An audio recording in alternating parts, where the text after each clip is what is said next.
Hello students, so we are back with a new lecture. और आज हम पढ़ने वाले हैं बेटा electron gain enthalpy. Again an important and interesting topic, थोड़ा सा टेडियस भी लग सकता है किसी किसी बच्चे को। चलो स्टार्ट करते हैं हम एक बार। बेटा इलेक्ट्रॉन गेन एंथैल्पी को इससे रिप्रेजेंट करते हैं डेल्टा ई जी से, और इसको पहले इलेक्ट्रॉन एफिनिटी भी बोला जाता था। इलेक्ट्रॉन एफिनिटी वर्ड का मतलब होता है, एफिनिटी मतलब किसी के लिए अट्रैक्शन, यानी एटम को अगर इलेक्ट्रॉन्स के लिए अट्रैक्शन है तो उसको क्या करेगा, गेन करेगा, और गेन करेगा तो क्या बनेगा, नेगेटिवली। पहले मैं एक बात बता दूं आपको, आयनाइजेशन एनर्जी और इलेक्ट्रॉन गेन एंथैल्पी एकदम अपोजिट फिनोमेना है।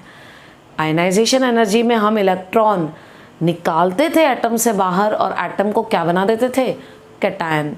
यहाँ पर उल्टा होगा बेटा, यहाँ पर हम इलेक्ट्रॉन ऐड करेंगे, और इलेक्ट्रॉन ऐड करते ही एटम क्या बन जाएगा, एनायन, यानी कि नेगेटिव आयन बन जाएगा। ओके, दो ऐड कर देंगे इलेक्ट्रॉन तो -2 का चार्ज हो जाएगा। जैसे एक इलेक्ट्रॉन ऐड करें, फ्लोरीन क्लोरीन है ना, ये क्या बन जाते हैं, नेगेटिव बन जाते हैं। और अगर हम दो इलेक्ट्रॉन्स ऐड करें तो जैसे फ्लोरीन -1 क्लोरीन -1 बन गया। इसी तरीके से ऑक्सीजन, दो इलेक्ट्रॉन ज्वाइन करने पर या लेने पर -2 का चार्ज, यानी कि ऑक्साइड आयन बनता है। ये हम पढ़ चुके हैं ना, ये तो हमने पढ़ा हुआ है। इसको स्टार्ट करने से पहले एक चीज़ क्लियर करो बेटा। हमने एक चीज़ पढ़ी थी कि अगर हम एटम को इलेक्ट्रॉन निकालेंगे तो हमें क्या देनी पड़ेगी, एनर्जी देनी पड़ेगी। ओके, यानी इलेक्ट्रॉन लो और एनर्जी दो। तब यहाँ उल्टा होना चाहिए। यहाँ क्या होना चाहिए, हम एटम के आउटर मोस्ट शेल में, यानी कि उसके वैलेंस शेल में एक इलेक्ट्रॉन डाल रहे हैं बेटा, तो यहाँ पे भी तो टू एंड फ्रो होना चाहिए।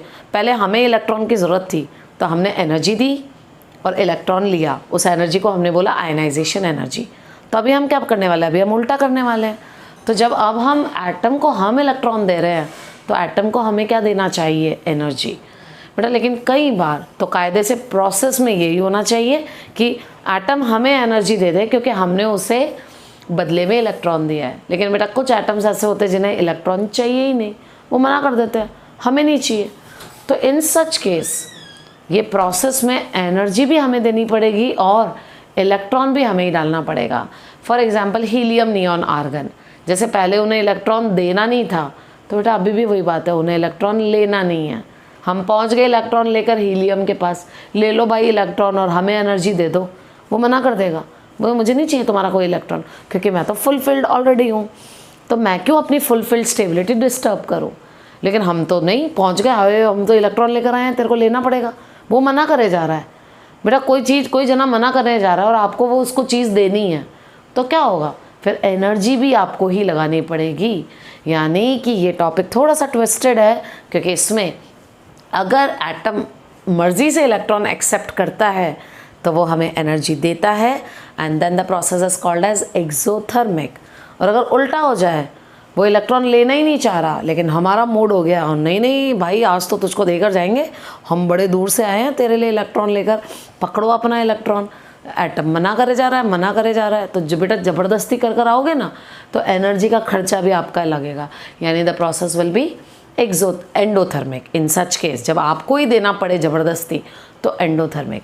अच्छा, तो वही प्रोसेस होता है जो एक्सोथर्मिक होता है, यानी आपको एनर्जी नहीं लगानी पड़े और एटम खुद इलेक्ट्रॉन लेकर आपको एनर्जी रिलीज़ करके दे, जैसा कि हेलोजन्स करते हैं ना, फ्लोरीन क्लोरीन इलेक्ट्रॉन लेते हैं और एनर्जी हमें देंगे, तो प्रोसेस क्या हो जाएगा, एक्सोथर्मिक हो जाएगा। ओके, सो इलेक्ट्रॉन गेन एंथैल्पी में हम शुरुआत में इसकी डेफिनेशन में लिखा जाता था the energy released when an extra electron is added.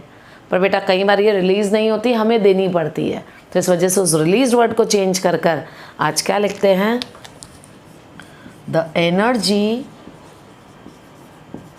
Change when an extra electron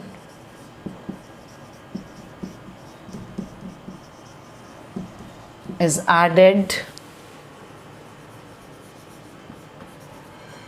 an isolated gaseous atom। हम आइसोलेटेड और गैशियस एटम की इंपॉर्टेंस तो पहले ही समझ चुके हैं। बेटा वैसे यहाँ आना चाहिए था द एनर्जी रिलीज्ड। बेटा पहले हमने क्या लिखा था, आयनाइजेशन एनर्जी में क्या बात करी थी, द एनर्जी रिक्वायर्ड।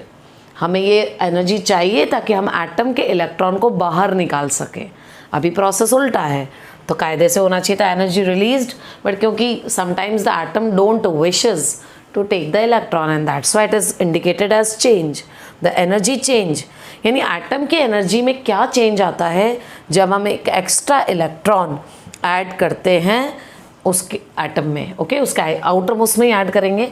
जैसे मैंने लिया ये x, माने ये गैशियस एटम है बेटा, मैंने इसको एक इलेक्ट्रॉन दे दिया, तो इस टाइम पर ये क्या बन जाएगा, x माइनस, माइनस बनेगा ना बेटा, माइनस चार्ज आ जाएगा इस पर। और अगर वो इस टाइम पर हमें एनर्जी रिलीज कर देता है बेटा, अगर एनर्जी रिलीज होती है, इफ़ एनर्जी इज रिलीज्ड, तो प्रोसेस को हम बोलेंगे एक्सोथर्मिक। और बेटा उस टाइम पर हम डेल्टा Eg यानी कि इलेक्ट्रॉन गेन एंथैल्पी को क्या लिखते हैं, नेगेटिव।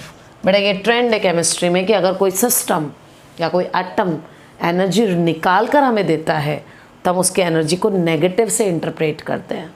फिजिक्स में उल्टा चलता है ना, तो कभी कंफ्यूज मत हो जाना कि केमिस्ट्री में आपको गलत पढ़ाया है। Okay, so the energy change when an extra electron is added to an isolated gaseous atom. तो अगर एटम ने इलेक्ट्रॉन गेन किया खुद से, खुशी खुशी गेन किया, देन प्रोसेस क्या हो जाए, एक्सोथर्मिक, और उसका डेल्टा Eg क्या हो जाएगा, नेगेटिव। और अगर यही काम हमें करवाना पड़ा एनर्जी देकर, तो प्रोसेस क्या हो जाएगा, एंडोथर्मिक। ओके, डेल्टा Eg ये क्या हो जाएगा, डेल्टा Eg की वैल्यू क्या आ जाएगी बेटा, it will be positive. Delta Eg हमारे लिए क्या आ जाएगा बेटा, पॉजिटिव आ जाएगा अगर आपका एटम इलेक्ट्रॉन को आराम से खुद लेता है या नहीं लेता। ऑन दोज बेसिस हम इस एनर्जी को इस तरीके से डिफाइन करते हैं। सो बेटा प्लीज़ रिमेंबर द डेफिनेशन, हमें डेफिनेशन एकदम अच्छे से क्लियर होनी चाहिए कि इलेक्ट्रॉन गेन एंथैल्पी की डेफिनेशन क्या है। तो आप अच्छे से डेफिनेशन को भी लर्न करिएगा एंड प्लीज़ रिमेंबर कि ये प्रोसेस इस तरीके से होता है, एक्सोथर्मिक या एंडोथर्मिक होता है, और अलग अलग एटम्स का बिहेवियर इस एनर्जी के लिए अलग अलग होता है। अब यहाँ पर एक और चीज़ पढ़ लेते हैं साथ का साथ and then we will move towards the factors affecting. बेटा अगर एक बार इसने गेन कर लिया, एक बार ये ले चुका है, अब हम इसको एक और इलेक्ट्रॉन देते हैं, तो बेटा अब ये क्या बन जाएगा, x2 माइनस। ओके, क्या बनेगा बेटा, x2 माइनस बनेगा, क्योंकि इसने एक और इलेक्ट्रॉन गेन कर लिया है। अब यहाँ पर एक बहुत इंटरेस्टिंग सी चीज़ है, और वो क्या है बेटा कि अगर एक एटम कभी भी इलेक्ट्रॉन गेन करता है और अगर मान लिया उसका प्रोसेस एक्सोथर्मिक था, आप जैसे मान लो ऑक्सीजन के लिए, बेटा ऑक्सीजन वैसे कितने इलेक्ट्रॉन्स गेन करता है, -2, तभी जाके तो वो स्टेबल होगा बेटा। ओके, सो अगर एक एटम एक इलेक्ट्रॉन गेन करता है, -1 बन गया, अगर हमने दूसरी बार भी उसको एनर्जी इलेक्ट्रॉन दिया कि भाई अब आप और ले लो और -2 बन जाओ, बेटा ये वही वाला केस हो गया जैसा आयनाइजेशन एनर्जी में था। एटम एक इलेक्ट्रॉन अगर दे चुका है तो उसमें से सेकंड इलेक्ट्रॉन निकालने के लिए हमें एनर्जी और भी ज़्यादा खर्च करनी पड़ेगी। उसकी सेकंड आयनाइजेशन एनर्जी क्या थी बेटा, ज़्यादा हो गई थी फर्स्ट आयनाइजेशन एनर्जी से। बेटा यहाँ पर भी वही चीज़ है। एक क्वेश्चन आता है कि ऑक्सीजन -2 बनना चाहता है, फिर भी इसका सेकंड स्टेप ये वाला एंडोथर्मिक होता है। क्यों होता है बेटा एंडोथर्मिक, क्योंकि एक नेगेटिवली चार्ज्ड स्पीशीज़ में इलेक्ट्रॉन ऐड करना डिफ़िकल्ट है। मान लिया बेटा ऑक्सीजन माइनस बना, अब उसको एक और इलेक्ट्रॉन लेना है तो वो -2 बन जाएगा, और किसकी तरह बन जाएगा ऑक्सीजन -2, नियॉन की तरह। बेटा ये एटम्स, ये जो अपन टॉपिक पढ़ रहे हैं, ये लॉस और गेन क्यों करते हैं बेटा, लॉस और गेन करते हैं स्टेबिलिटी लेने के लिए। सोडियम ने 1 इलेक्ट्रॉन लॉस किया था, है ना। कैल्शियम और मैग्नीशियम कितने लॉस करते हैं, 2, क्योंकि वो स्टेबिलिटी लेना चाहते हैं, वो हीलियम नियॉन जैसा बनना चाहते हैं। तो यहाँ पर भी वही हो रहा है। ऑक्सीजन अगर 2 इलेक्ट्रॉन गेन करता है तो किसके जैसा बन जाएगा, नियॉन के जैसा। ओके, लेकिन फिर भी ऑक्सीजन 1 इलेक्ट्रॉन गेन करेगा, ऑक्सीजन -1, बेटा प्रोसेस एक्सोथर्मिक है। लेकिन ऑक्सीजन -1 में 1 इलेक्ट्रॉन गेन करवा कर वापस ऑक्सीजन -2 बनाएंगे ना, तो प्रोसेस इज एंडोथर्मिक। टीचर्स पूछते हैं क्वेश्चन कि यार ऑक्सीजन को तो बढ़ा लेने का मन था, उसको तो बनना था ना -2, तो फिर प्रोसेस जब उसको मन ही था, बट अगर कोई काम मन से हो रहा है तब तो वो प्रोसेस क्या होना चाहिए था, एक्सोथर्मिक, और एनर्जी क्या होनी चाहिए थी, रिलीज होनी चाहिए थी। बेटा दिस टॉपिक इज टफ, मैं आपको क्या बोल रही हूँ, इसलिए मैं इस टॉपिक को आपको टुकड़ों टुकड़ों में करवाऊंगी। अगर मैं एक साथ सारा करा दूंगी ना, आपको कुछ समझ नहीं आएगा। सो बेटा ये टॉपिक वैसे ही सबसे टफ है, इस पूरे चैप्टर का सबसे थोड़ा बोरिंग और थोड़ा अजीब सा टॉपिक है वैसे भी है। आयनाइजेशन एनर्जी फिर जल्दी से क्लियर हो जाता है, ये जल्दी से क्लियर नहीं होता। तो बेटा समझिएगा, डेफिनेशन लर्न करिएगा, सिस्टम देखिएगा क्या होता है, और उसके बाद ये देखिएगा कि अगर कोई एक एटम इलेक्ट्रॉन लेकर -1 भी जाए, बेटा इन द नेक्स्ट केस जब वो और इलेक्ट्रॉन लेगा तो उसका वो प्रोसेस हमेशा, बेटा ये वाला प्रोसेस तो एक्सो भी हो सकता था और एंडो भी हो सकता था, लेकिन second step will always be endothermic. अगर कोई एटम 2 इलेक्ट्रॉन बारी बारी से गेन करता है तो बेटा उसका सेकंड स्टेप हमेशा एंडोथर्मिक होता है। क्यों?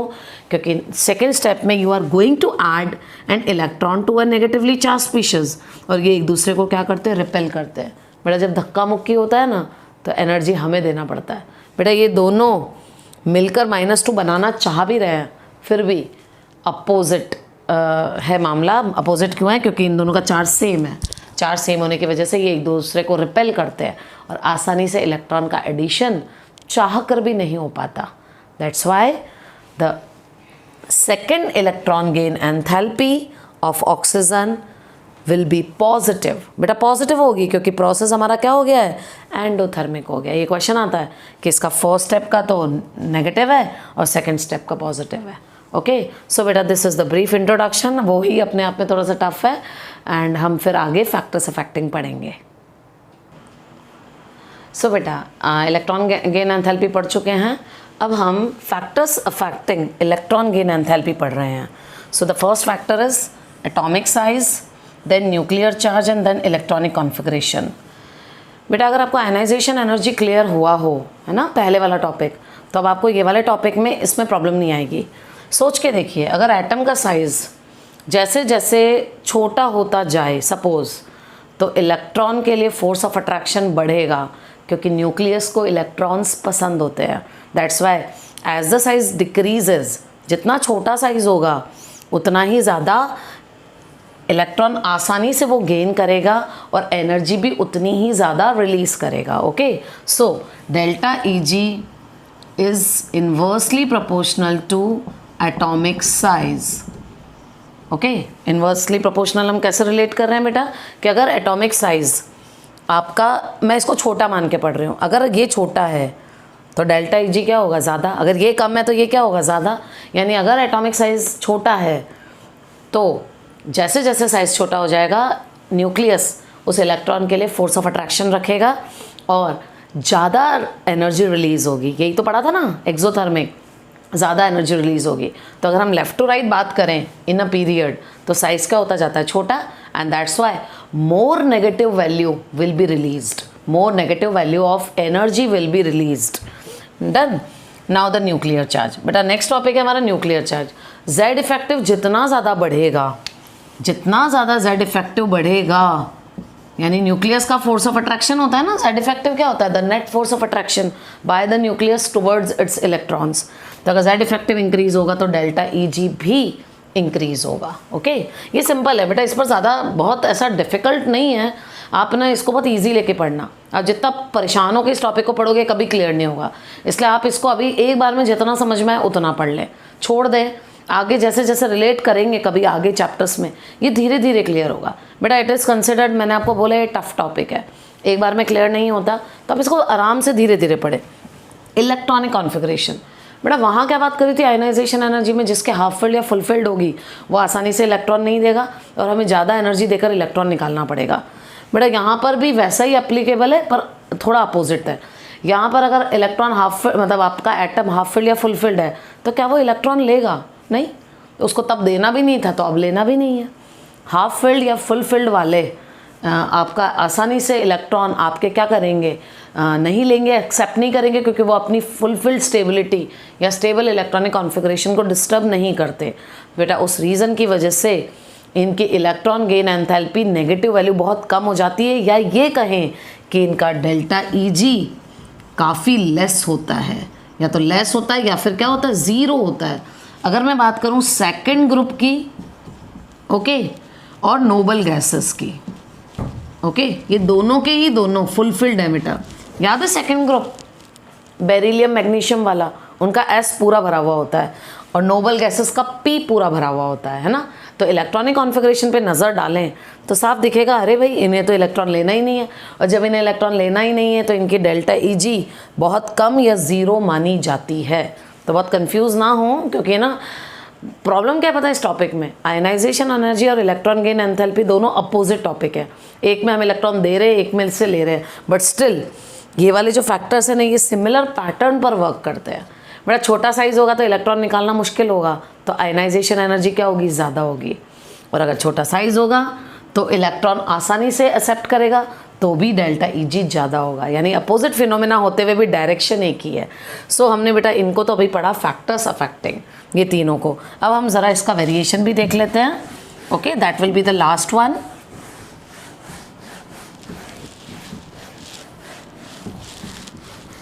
अब हम देखते हैं हमारा left to right.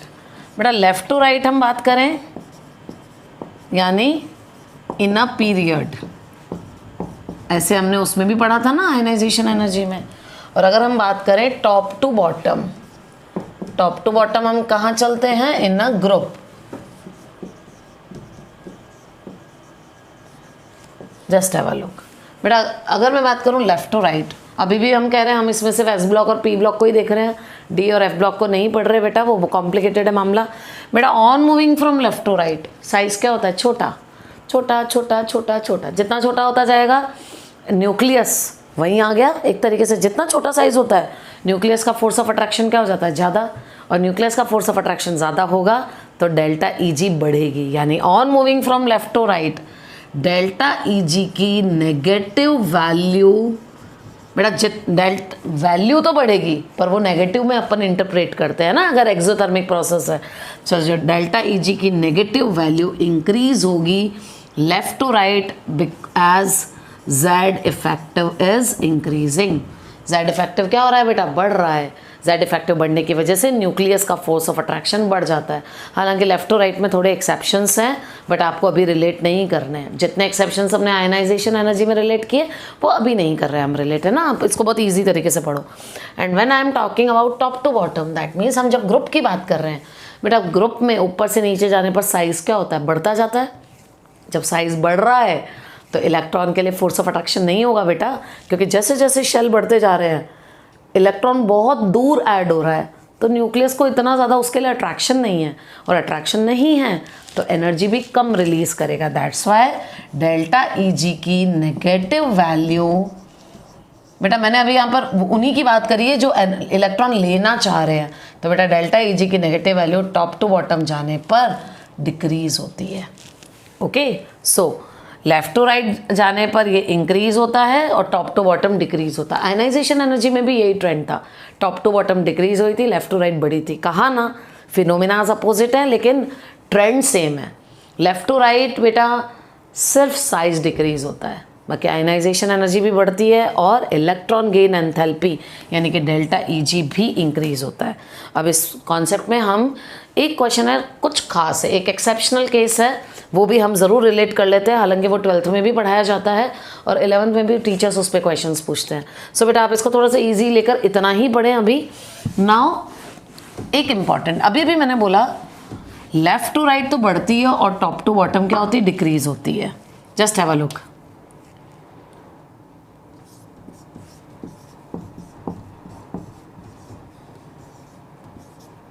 Just have a look.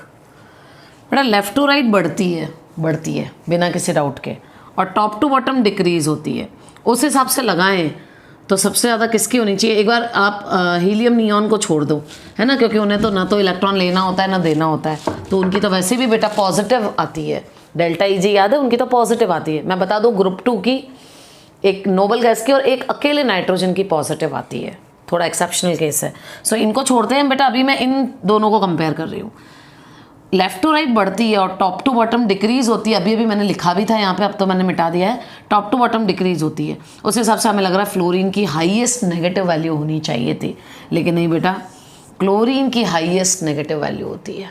अब ये क्या गड़बड़ हो गई बेटा chemistry is full of exception, बहुत ही पंगा है। ऐसे ही ऑक्सीजन और सल्फर में हमें लग रहा था ऊपर से नीचे तो नेगेटिव वैल्यू कम होती है, लेफ्ट टू राइट बढ़ती है, तो इन दोनों में कंपेयर करो तो इसकी सबसे ज़्यादा होनी चाहिए थी, लेकिन इसकी होती है। ये दोनों ही एक्सेप्शंस है। बेटा क्वेश्चन बहुत आता है, आप इसको चाहे तो लिख लें कि out of fluorine and chlorine, ये बोर्ड एग्जाम 12th का क्वेश्चन है। 12th में क्यों आता है, पढ़ा तो अभी रहे हो बेटा। 12th में एक चैप्टर है पी ब्लॉक, इस साल भी है और अगले साल भी है। पी ब्लॉक का 17 ग्रुप जिसमें हेलोजन्स आते हैं वो नेक्स्ट ईयर है आपके कोर्स में, तो वो जब आएगा तब ये क्वेश्चन वहाँ पे भी पूछते हैं। ओके, कि फ्लोरीन और क्लोरीन में विच हैज़ हायर